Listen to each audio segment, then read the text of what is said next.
Olá, gente, tudo bem? Eu sou a professora Glacielma Borges. Hoje nós vamos trabalhar novamente com o gênero textual atual, que nós estamos trabalhando há algum tempo, que é o gênero poema visual, ok? Nas aulas anteriores, nós trouxemos vários exemplos de poemas visuais, né, suas características, como que se produz um poema visual, um pouco da história dos poemas visuais, né, quando que eles surgiram e quando que começou a ser difundido com mais frequência aqui no Brasil. A partir do ano de 1970, na era do modernismo brasileiro na literatura, ok? E trazendo a herança de algumas vanguardas europeias, né, que traziam várias novidades no campo da literatura, ok? Então, hoje eu trouxe alguns exemplos a mais de poemas visuais bem famosos, trazendo algumas informações interessantes sobre esses poemas, tá bom? Eu trouxe uma pequena explicação e logo em seguida vou mostrar os poemas para vocês, certo? Então vamos lá. Nós temos o poema Aranha, que é de Salete Tavares. Ele foi publicado em 1963 e é um dos principais poemas da poesia experimental portuguesa, né? Salete Tavares, ela nasceu em 1922 e morreu em 1994. Foi uma artista portuguesa que começou a criar a partir da década de 60. Então, observem aí essa época que ela viveu, né? Ela nasceu, observe, em 1922, é justamente o ano da Semana de Arte Moderna aqui no Brasil, né, em que os artistas trazem muitas novidades no campo da literatura, das artes. Então, ela nasceu no ano de 1922, foi justamente o ano da Semana de Arte Moderna aqui no Brasil, tá? Que os artistas trouxeram inúmeras novidades em todos os campos artísticos, né? Na literatura, nas artes, enfim.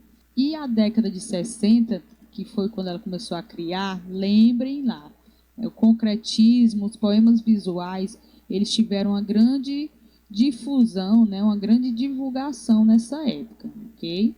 Brincando com as palavras. Vemos a criação de uma aranha feita a partir de 8 traços simples. A palavra aranha, que é decomposta e recomposta, se transforma no formato do próprio animal. Além de carregar o contorno de uma aranha, há em cada linha a presença de signos fonéticos que aludem ao animal em questão. Como eu falei para vocês, signo quer dizer palavra, né? E fonético quer dizer fonema, quer dizer som. Então, ela utiliza as palavras para representar sons no poema dela. Segundo a autora Salete Tavares, a criação teria sido inspirada mesmo numa brincadeira com os filhos, que andavam para cima e para baixo com uma aranha de brinquedo durante o carnaval. Então ela traz aí o formato da aranha, né, como vocês podem observar. E esse arre aí, como ele falou do signo fonético, ele faz uma alusão, né, faz uma referência ao próprio nome aranha, certo? Então é bem claro, bem nítido como um poema visual, que ele mistura as palavras e a imagem para transmitir a sua mensagem. Nós trouxemos também o poema Objeto Maravilha, de Ferreira Goulart, né, que foi, como eu falei para vocês, foi um grande poeta que trabalhou com essa arte visual aqui no Brasil. Ferreira Goulart foi um dos artistas do concretismo brasileiro que mais investiu na criação de poemas objetos. Maravilha é um exemplo desse tipo de criação, onde a palavra está escrita num suporte físico e há a necessidade de interação com o leitor-espectador para que o poema possa funcionar. Nesse caso específico, de um lado do cubo está escrita a palavra grega, que está escrita aí, que quer dizer incomum ou inesperado. É essa palavra que fica por cima, cobrindo a palavra maravilha. O poema objeto comunica não só através das próprias palavras, mas também através da estrutura e do conteúdo. Então, está aqui o poema de Ferreira Goulart, certo? Bem característico da poesia visual, né? Ele traz o nome maravilha, e como vocês observam ali no cubo, né, a palavra que ele identificou como uma palavra grega, que quer dizer inesperado. Porque realmente, né, ninguém espera um poema feito dessa maneira, né, naquela época.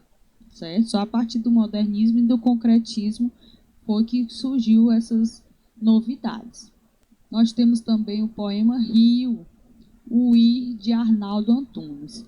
Um dos grandes nomes da poesia visual contemporânea é o poeta e músico Arnaldo Antunes, que nasceu no ano de 1960.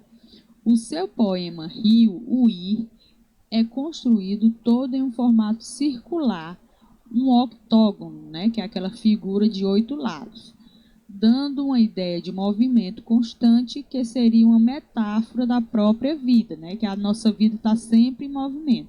A vogal O, posicionada bem no meio do poema, é também uma circunferência, o círculo da vida, né? O I, por sua vez, em maiúscula, pode também ser lido como uma barra. O jogo com as palavras pode resultar em outras leituras, como oír, que em espanhol quer dizer ouvir ou mesmo rir. A palavra também se presta a uma outra leitura, disposta na página de forma diferente. O leitor pode experimentar lê-la ao contrário do ir. Né? Só fazendo uma contextualizaçãozinha para vocês, o Arnaldo Antunes, né, ele é um grande músico brasileiro, bastante famoso, e ele ficou muito conhecido na época que ele se uniu ao Carlinhos Brau e a Marisa Monte e formaram o grupo Tribalistas, né, que tem grandes sucessos na música. Mas ele não ficou somente na música, também foi para a arte poética, ok? Então aqui está o poema dele, né, como foi descrito lá na explicação, tem um círculo e um octógono, que aí ele faz referência à vida circular, né, em constante movimento, e ele trabalha com várias palavras com apenas 3 letras, né, interessante.